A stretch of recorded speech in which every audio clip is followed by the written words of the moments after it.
اللہ کے نام سے شروع جو نہایت مہربان رحم والا ہے، اور بے حد درود و سلام ہمارے پیارے نبی حضرت محمد صلی اللہ علیہ وآلہ وسلم پر، ان کی آل پاک پر اور تمام اصحاب پر۔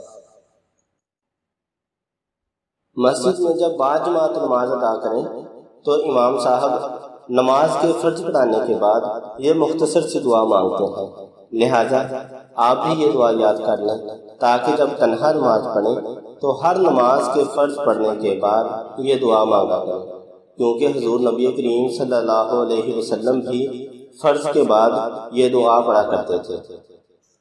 ام المومنین حضرت عائشہ رضی اللہ تعالی عنہا سے روایت ہے کہ رسول اللہ صلی اللہ علیہ وسلم جب سلام پھیرتے تو کہتے، اللہم انت السلام ومنک السلام تبارکت یا ذا الجلال والإکرام۔ اللہم انت السلام ومنک السلام تبارکت یا ذا الجلال والإکرام۔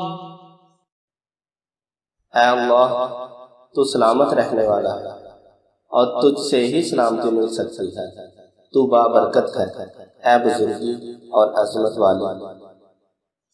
اللہ تعالیٰ سے دعا ہے کہ وہ ہمیں اسلام سیکھنے، سکھانے اور سمجھنے کی توفیق عطا فرمائے اور سیدھے راستے پر چلائے، آمین۔